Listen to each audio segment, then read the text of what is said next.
Andai kata di dalam sembahyang itu boleh kita membaca selain Al-Quran, waktu qiyam, waktu berdiri, itu kan hanya Quran yang kita baca, surat Fatihah dan surah yang lain.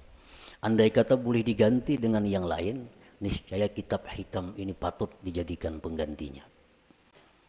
Alhamdulillahilladzi fataha li awliyaihi baba mahabbatihi wa ta'atihi wa waffaqahum li ta'atihi wa khidmatihi.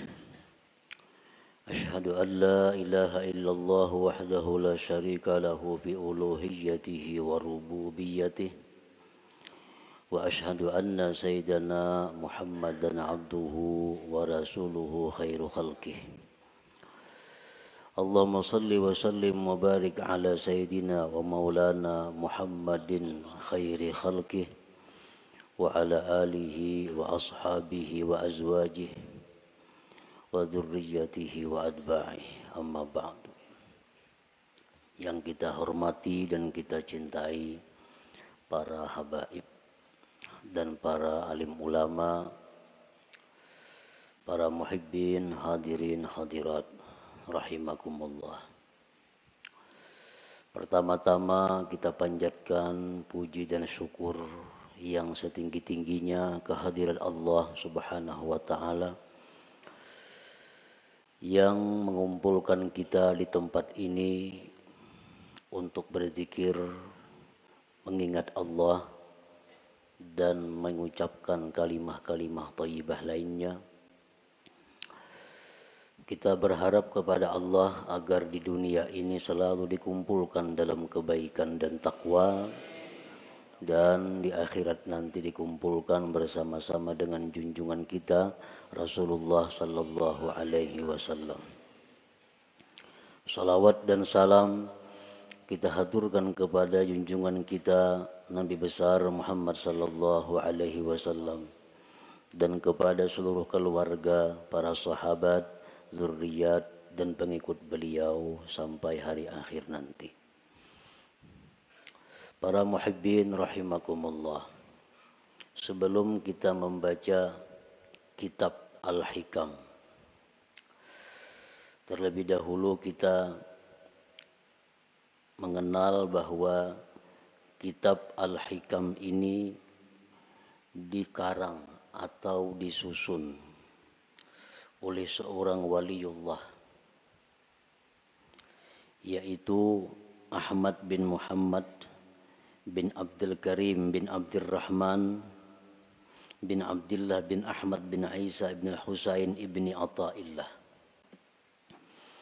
dan beliau wafat pada tahun 709 Hijriah di Kahirah, Mesir. Kemudian kitab Al-Hikam ini merupakan salah satu daripada yang beliau karang. Hikam itu adalah kalimat jamak yang artinya kumpulan daripada hikmah.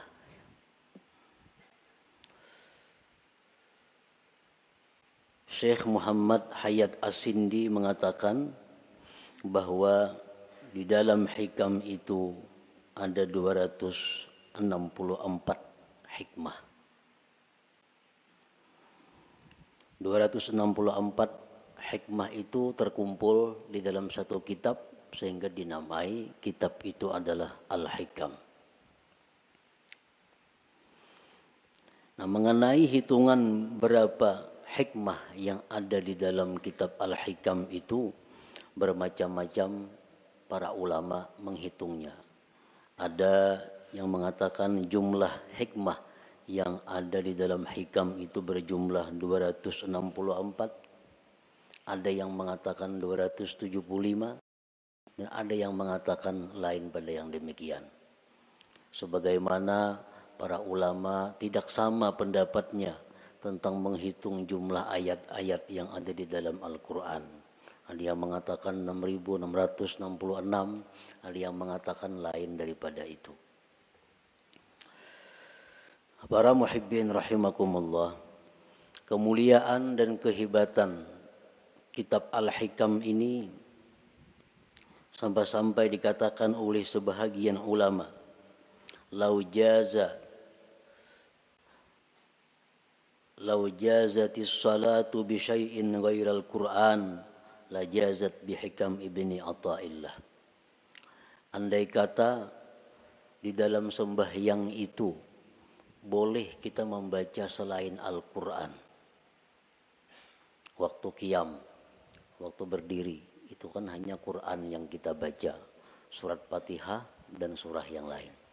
Andai kata boleh diganti dengan yang lain, niscaya kitab Hikam ini patut dijadikan penggantinya. Niscaya kitab Hikam ini boleh untuk dijadikan penggantinya. Kenapa demikian? Karena kehebatannya dalam lapas, susunan kata-katanya, dan makna-maknanya mengandung ilmu-ilmu yang bermanfaat bagi mereka yang membaca dan memahaminya. Para muhibbin rahimakumullah, kitab Hikam itu satu matan yang banyak disyarahkan oleh para ulama.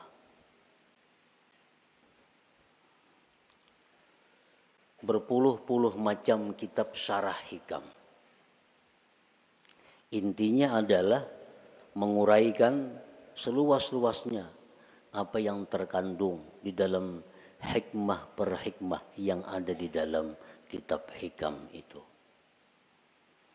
Nah, oleh karena itu di dalam kesempatan kita membaca kitab Hikam ini, ulun kadang mengambil kepada satu kitab syarah Hikam tertentu. Jadi artinya kita membaca matannya, kemudian kita ambil dari beberapa syarah-syarah yang ada yang telah dikarang oleh para ulama itu. Para muhibbin rahimakumullah.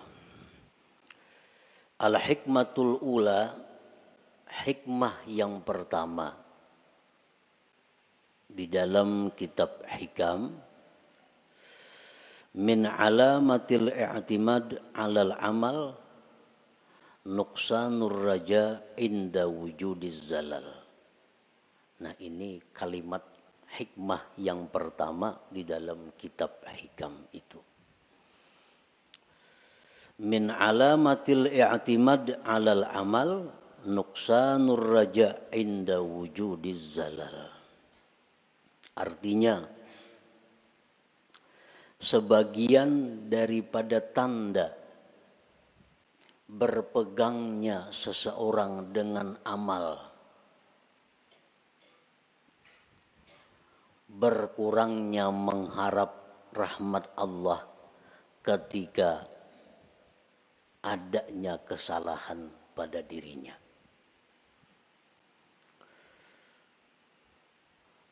Apabila kita melakukan satu dosa, apabila kita ketinggalan satu wirid yang rutin, nah kemudian kita merasa jauh dari rahmat Allah,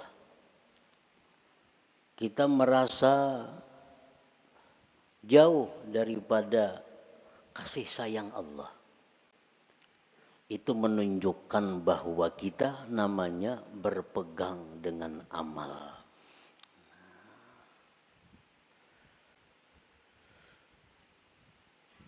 Orang-orang yang mulia, orang-orang yang sudah mengenal lebih jauh tentang Allah Subhanahu wa ta'ala, dalam keadaan apapun mereka itu tidak berkurang harapnya kepada Allah. Baik mereka dalam melakukan taat atau mereka sedang diuji dengan kemaksiatan, harap mereka kepada Allah tetap sama. Kenapa sebabnya? Karena mereka tidak berpegang kepada amal. Mereka itu berpegang kepada rahmat Allah, berpegang kepada anugerah Allah Subhanahu wa ta'ala. Para muhibbin rahimakumullah. Amal itu artinya adalah harakatul jismi awil qalbi. Itu ngarannya amal. Gerak tubuh, gerak jasad atau hati. Bila bergerak awak kita nih ngarannya beramal. Nah, bila bergerak hati kita ngarannya beramal. Itu arti amal. Fa in taharraka bima fihi sawab summiya ta'atan. Wa in taharraka bima fihi al-iqab summiyat maksiatan.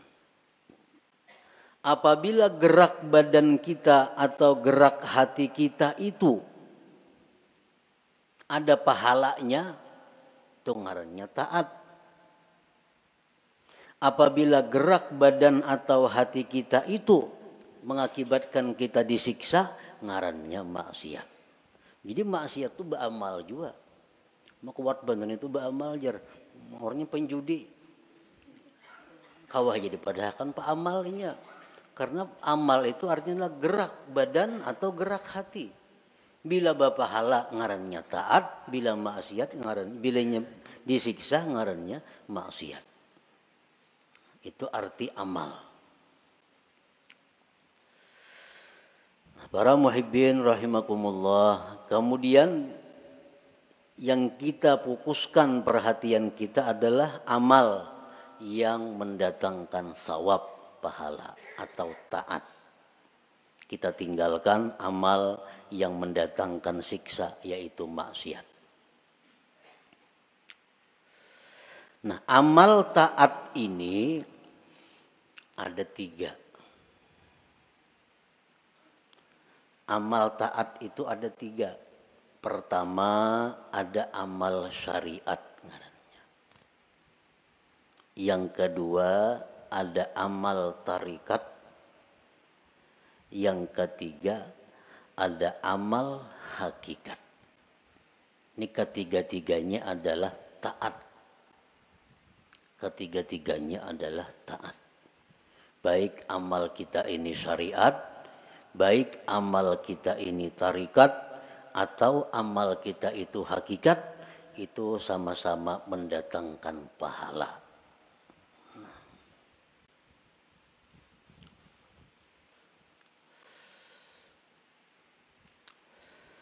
Amal syariat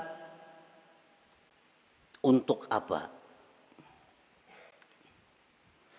Para ulama tasawuf mengatakan amal syariat itu gunanya li islahil jawarih untuk membaguskan anggota tubuh kita. Membaguskan mata, membaguskan telinga, membaguskan mulut, membaguskan tangan, membaguskan kaki. Itu disebut adalah amal syariat. Kayak apa mata supaya bagus? Jangan memandang yang diharamkan Allah. Kayak apa mulut nang bagus? Jangan berkata-kata yang dilarang Allah. Kayak apa batis nang bagus? Jangan melangkah kepada jalan yang diharamkan Allah. Kayak apa tangan nang bagus? Jangan menjamah atau menyentuh yang dilarang Allah. Nah, membaguskan anggota-anggota tubuh kita ini itu urusan amal syariat ngarannya.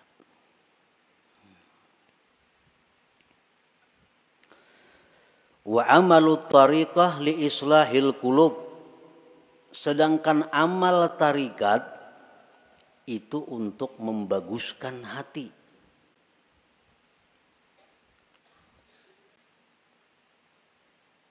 Amal tarikat itu gunanya adalah membaguskan hati. Kayak apa supaya hati jangan sombong, itu urusan amal tarikat yang membaguskan. Kayak apa hati supaya jangan ria, itu amal tarikat yang membaguskan. Kayak apa hati supaya jangan dengki, itu urusan amal tarikat yang mengurusnya. Nah, jadi amal tarikat itu adalah gunanya untuk membaguskan hati. Wa amalul hakikah li islahil arwah, sedangkan amal hakikat itu untuk membaguskan arwah. Membaguskan roh. Kayak apa roh kita ini supaya bagus? Roh nang bagus tuh nang kayak apa? Roh nang bagus tuh roh yang mengenal Allah. Roh yang bagus, roh yang mengenal Allah. Nah, kayak apa supaya roh kita ini bisa mengenal Allah? Itu urusan amal hakikat nang maaturnya. Urusan amal hakikat nang menuntunnya kepada demikian itu. Nah, jadi kita 3 amal yang perlu kita laksanakan. 1, amal syariat supaya zahir tubuh kita ini bagus. Yang kedua, amal tarikat itu kemudian dilaksanakan supaya hati kita bagus. Dan yang ketiga, amal hakikat kita lakukan agar roh kita ini bagus. Nah, para muhibbin rahimakumullah. Amal syariat fungsinya untuk membaguskan anggota tubuh.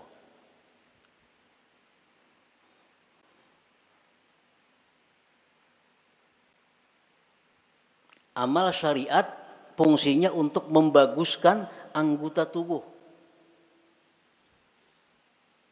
Apa inti daripada amal syariat itu? Amal syariat itu saling banyakkan. Tetapi kembali kepada 3 pokok. 3 pokok inilah yang disebut dengan amal syariat. Pertama, tobat. Nah, pertama tobat. Yang kedua, takwa. Yang ketiga, istiqamah. Nah, ini seluruh amal syariat kembali kepada 3 ini.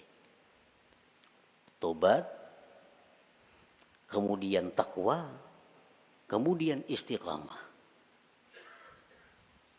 Nah, tobat artinya apa? Membersihkan diri daripada yang kotor-kotor. Membersihkan diri daripada maksiat-maksiat. Itu tobat. Dimandii, mandi itu tobat karena. Imbah mandi hanyar dipakaiani. Nah, dipakaiani betapi, babaju, bakupia, bermacam-macam pakaian. Nah, itu adalah takwa. Nah, kayak apa supaya jangan lepas pakaian itu dari kita? Ngarannya istiqamah. Membanu beselawar, membanu betilanjang tuh ada istiqamah ngarannya. Istiqamah ini selalu berpakaian. Nah, artinya apa? Selalu menjunjung perintah Allah, menjauhi yang dilarang Allah dalam keadaan apapun. Itu istiqamah. Dalam keadaan susah, rajin ibadah. Dalam keadaan kaya, rajin ibadah. Dalam keadaan sakit, rajin ibadah. Dalam keadaan sihat, rajin ibadah. Dalam keadaan apapun ibadah kada tertinggal. Ini ngarannya istiqamah. Nah, 3 hal itu urusan amal syariat.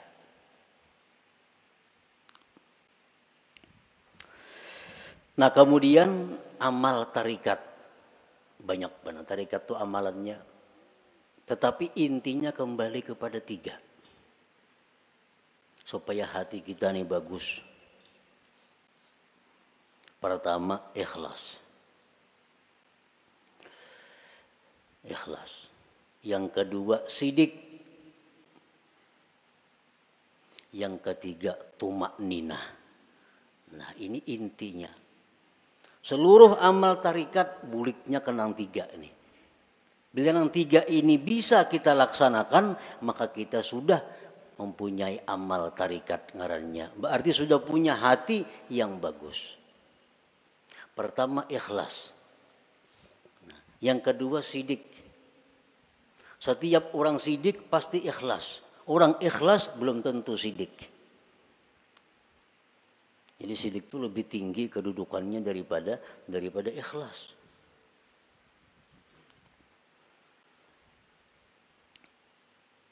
Orang sembahyang itu bisa ikhlas. Belum tentu sidik. Belum tentu sidik. Buktinya apa? Belum tentu sidik. Seringkali kita mengucap dalam sembahyang itu Bismillahirrahmanirrahim. Mulut kita. Tapi hati kita di manakah? Hati kita di rumah. Itu kada jujur ngarannya. Kalau orang yang jujur mulutnya Bismillahirrahmanirrahim, hatinya Bismillahirrahmanirrahim. Nah, jadi kedudukan sidik lebih tinggi daripada ikhlas. Nah, yang ketiga tumakninah. Tumakninah itu artinya tentramnya hati dengan Allah. Tentramnya inya itu lawan Allah nang tentram. Lawan keluarga, anak, bini, laki, duit, harta, kekayaan, pangkat itu kadang membuat inya tentram. Tapi begitu mengingat Allah, hatinya tentram. Nah, ini tumakninah. Ini urusan tarikat. Urusan tarikat. Jadi kalau orang sudah lulus dalam tarikat itu pasti tentram dengan Allah. Alladzina amanu wa tatma'innu qulubuhum bidzikrillah, ala bidzikrillah tatma'innul qulub. Ini untuk orang tarikat. Nah, orang-orang yang beriman itu tentram hatinya dengan mengingat Allah. Nah, jadi kalau kita sudah bertarikat, lulus dalam tarikat itu, pasti kita tentramnya kita dengan Allah. Tak kumpul lawan siapa saja, kadang membuat tentram. Tapi begitu kita ingat Allah, walaupun seorangan di hutan belantara, tetap tentram hatinya. Nah, ini sudah orang yang lulus dalam tarikah ngarannya. Nah, yang ketiga, hakikat, amal hakikat. Hakikat tadi gunanya untuk membaiki roh. Roh yang baik itu roh yang kenal Allah. Nah, kayak apa roh kita ini supaya kenal Allah? Itu urusan amal hakikat. Pekerjaan hakikat. Dan inti pekerjaan hakikat itu kembalinya kepada 3. Pertama murakabah. Nah, murakabah. Murakabah itu artinya merasa dirinya selalu diawasi oleh Allah. Merasa ditilik oleh Allah. Merasa diperhatikan oleh Allah. Lalu kada wani berbuat hal-hal yang kada baik karena selalu diawasi oleh Allah. Nah, itu murakabah. Bila orang tuh kawak nangka itu merasa diri diawasi oleh Allah siang malam di kamar, di rumah, di pasar, di kantor, di hutan, di perumahan, merasa selalu diawasi Allah, maka orang ini akan diberi Allah musyahadah. Nah, musyahadah.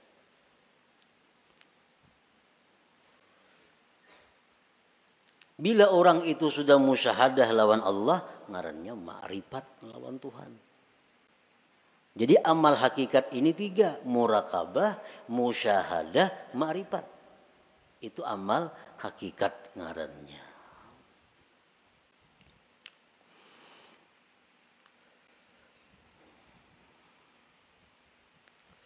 Wa'budillah ka'annaka tarah. Beribadahlah kamu kepada Allah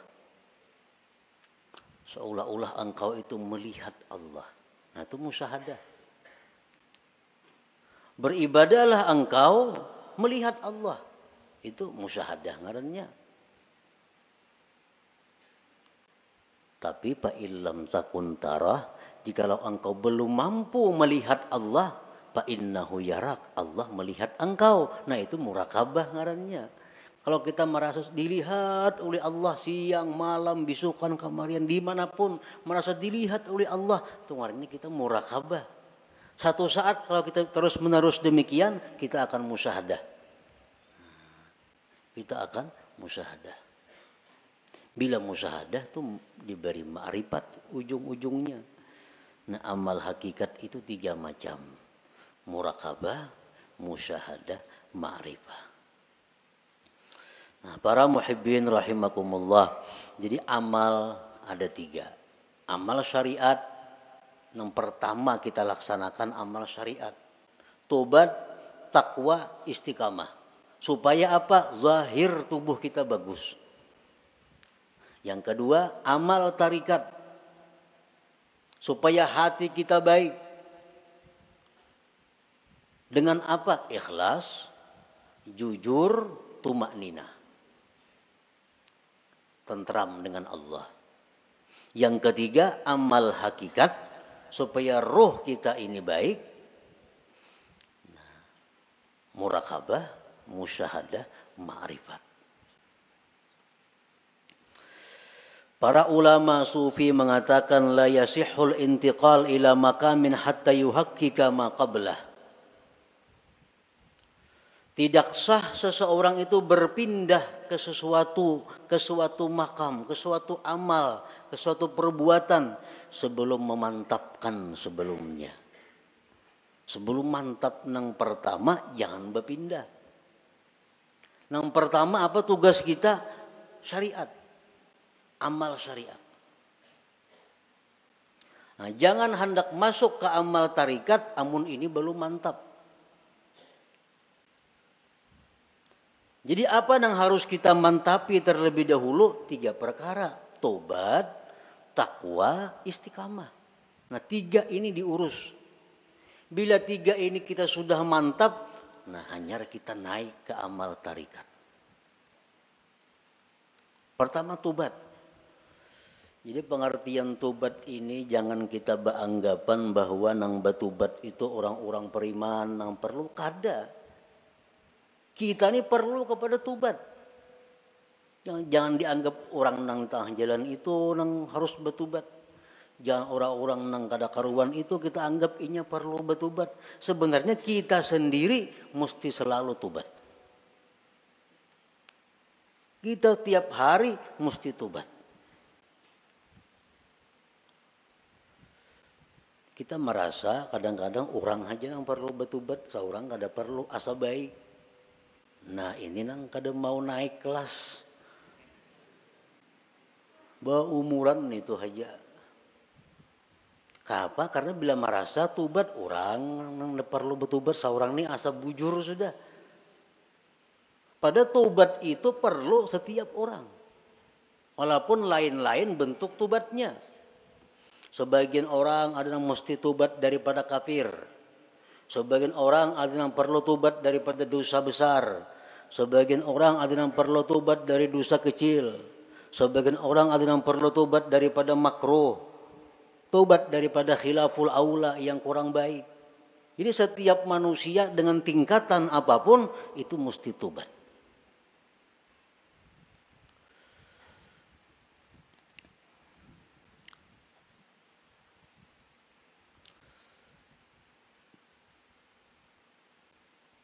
Nah kita sudahlah bertobat, sudah. Dulu minum arak, sekarang ampih. Dulu penjudi, sekarang ampih. Tobat. Dulu ketujuh riba, sekarang ampih. Tobat. Dahulu suka zina, sekarang ampih, sudah tobat. Nah cuma tahukah kita tobat kita itu diterima atau kada? Nah, karena orang nang ampih itu belum tentu diterima.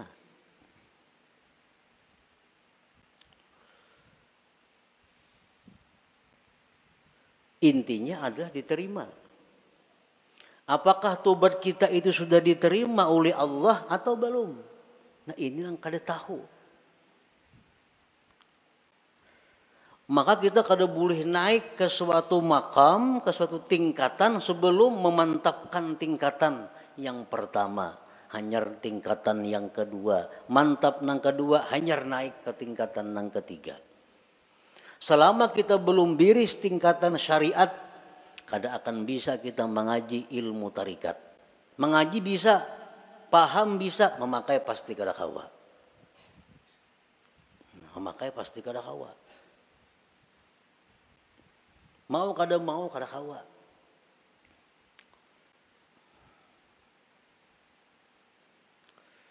Tarikat belum biris, belum matang, belum selesai, kada akan bisa naik kepada hakikat. Maka dengan hakikat itulah kita bisa dapat kepada ma'rifat. Nah, jadi diibaratkan itu ma'rifat itu satu mutiara. Nah, mutiara, andaknya mutiara itu di dalam ruangan nang halus, muat awak. Ruangannya muat awak. Ruangan nang halus ini andaknya di sebuah kamar. Nah, kamar kawah jorong boleh membaandam. Dan kamar itu andaknya dalam sebuah rumah. Nah, rumah ini mau naik sepeda motor kawah aja rumah. Nah, jadi kita kada bisa masuk ke rumah kalau kita masih banyak bawaan. Ada kawan. Kalau kita masih banyak bawaan kita ini masih berinting, sering banyakan bawaan. Kalau kita bakajal ke rumah, kada kawa. Buangi. Nang kada perlu supaya kita kawa masuk ke rumah. Nah, motor ditinggal. Nang mana diisi motor. Toko ditinggal. Kalau mau angkut toko ke rumah, kada kawa. Nah, kios ditinggal, kabun ditinggal, kada muat rumah. Nah, jadi nang kau masuk ke rumah hanya barang-barang tertentu. Nah, artinya apa? Syariat itu laksana rumah. Begitu kita masuk syariat, banyak nang kita tinggalkan. Riba tinggalkan, permainan tinggalkan, zina tinggalkan, semua aja tinggalkan. Kalau tuh kita masuk ke rumah. Nah, sepeda motor kawa dibawa ke rumah, sepeda kawa dibawa ke rumah. Begitu kita hendak masuk kamar, nah, ngalih membawa sepeda motor ke kamar, ngalih membawa kendaraan ke kamar itu. Pas ditinggal di luar kamar, baka karasan kada kawa bahanjuran. Nah, sama halnya kita ini kalau hendak masuk kepada tarikat, buangi gawian-gawian yang lain-lain supaya kita muat bandak di situ. Nah, hendak masuk pulang ke hakikat, halus kamarnya muat awak, jam tangan gin dipacul kada kawa. Kacamata santuk pacul juga. Nah, muat beti lanjang aja kawa lagi. Nah, hanya kawa kita masuk ke kamar nah halus tuh untuk mengambil yang berharga yaitu mutiara atau ma'rifat itu. Nah, itu artinya kita kada kawa melangkah ke situ kalau sebelum matang nang pertama. Nah, syariat ini nang dibiriskan terlebih dahulu. Cara kita berjual beli, cara kita bergaul, cara kita makan, cara kita berpandir, cara kita berpakaian sesuaikan dengan syariat. Bila kada sesuai lawan syariat, hendak ke hakikat kada bisa. Jamin kada bisa. Napanya bisa? Pandirnya aja. Pandirnya aja bisa. Praktiknya kada bisa. Itu sudah hukum, ketentuan. Syariat kada mantap, kada kawan naik ke tarikat. Tarikat kada mantap, kada kawan naik ke hakikat. Nah, jadi fokus kita ini adalah membaguskan dahulu syariat kita. Kayak apa membaguskan syariat? Tobat. Nang ketujuh menggibah, tobat. Nang ketujuh riba, tobat. Nang ketujuh memakai pakaian haram, tobat.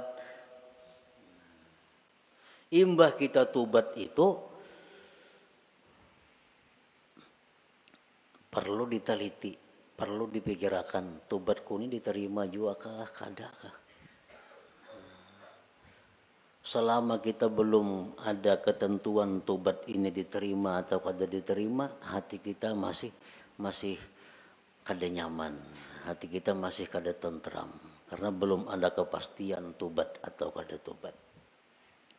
Takwa kemudian ibadah, sembahyang, puasa segala macam. Takwa, istiqamah terus menerus seperti itu. Bila 3 macam ini kawa, nah ayo ya naik kita ke amal apa? Ke amal tarikat. Kita wajib mengusahakan syaratul kabul. Kita wajib mengusahakan syarat diterima tobat kita, diterima takwa kita, diterima istiqamah kita. Itu kita wajib mengusahakan persyaratannya supaya ini diterima oleh Allah. Sembahyang contohnya. Kayak apa sembahyang itu supaya diterima oleh Allah? Ada syarat-syaratnya. Yang pertama, supaya sembahyang itu diterima oleh Allah, syaratnya adalah ilmu. Fakullu man bighairi ilmin ya'malu amaluhu mardudatun la tuqbalu. Tiap-tiap orang yang bekerja beramal tanpa ilmu ditolak, tidak diterima. Jadi sembahyang kita ambil contoh amal syariat sembahyang contohnya, supaya sembahyang ini diterima Allah kayak apa? Satu, punya ilmu. Belajar bujur-bujur sembahyang tuh. Rukuk kayak apa, sujud kayak apa, amun masbuk kayak apa, kada salat membaca Fatihah kayak apa caranya. Nah, bujur-bujur belajar sembahyang supaya sembahyang kita diterima. Yang kedua, supaya diterima sembahyang itu ikhlas. Berhubung ini amal syariat, ikhlasnya pun ikhlas syariat. Ikhlas syariat yang kayak apa? Sembahyang mengharapkan surga, sembahyang karena takut lawan api neraka, ikhlas menurut syariat. Nah, sembahyang kita mudahan masuk surga dengan itu syariat bujur, ikhlas. Kenapa sembahyang? Takutan kalau pindah ke neraka mati, itu ikhlas dalam syariat. Jangan ada tujuan lain sembahyang. Contoh kita ambil contoh sembahyang supaya dipuji orang, supaya dihormati orang, dimuliakan orang. Jangan ada sedikit pun dalam hati demikian. Ikhlas. Yang ketiga, syaratnya diterima itu sembahyang atau amal-amal ibadah lainnya muwafaqatus syurut wal arkan wal adab. Sembahyang kita ini sesuai syarat. Penuhi syarat-syaratnya apa? Rukun-rukunnya apa? Adabnya apa? Orang nak sembahyang mesti berwudu, suci daripada hadas najis, menutup aurat, menghadap kiblat, masuk waktu. Nah, penuhi. Bersihin najis, sucikan hadas dengan wudu, tutup aurat, tunggu waktu sembahyang, bila masuk hanyar sembahyang. Nah, itu syaratnya sudah biris. Syaratnya biris, rukunnya, rukun sembahyang. Ruku kayak apa, bacaan Fatihahnya kayak apa, sujudnya kayak apa, sesuaikan dengan aturan. Embah itu pulang adab. Walaupun sembahyang ini syaratnya cukup, rukun cukup, tapi kada beradab, itu bisa kada diterima.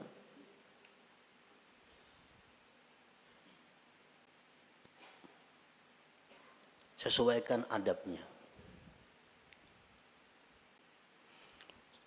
Contohnya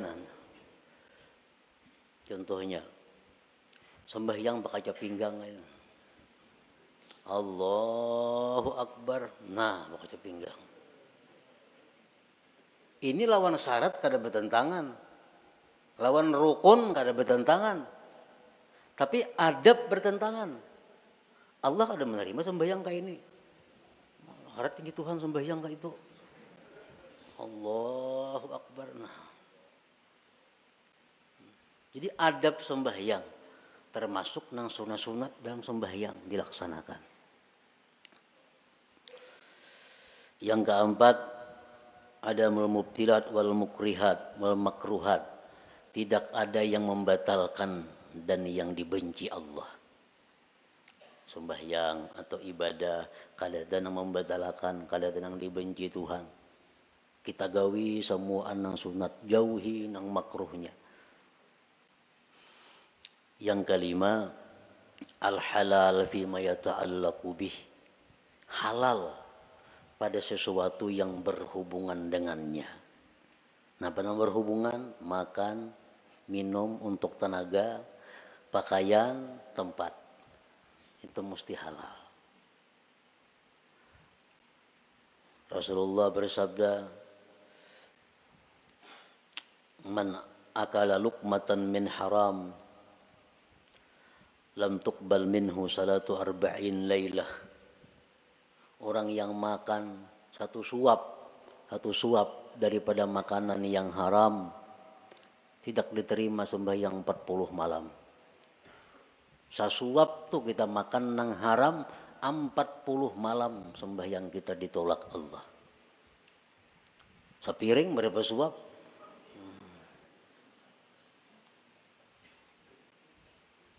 Nah, ini urusan amal syariat.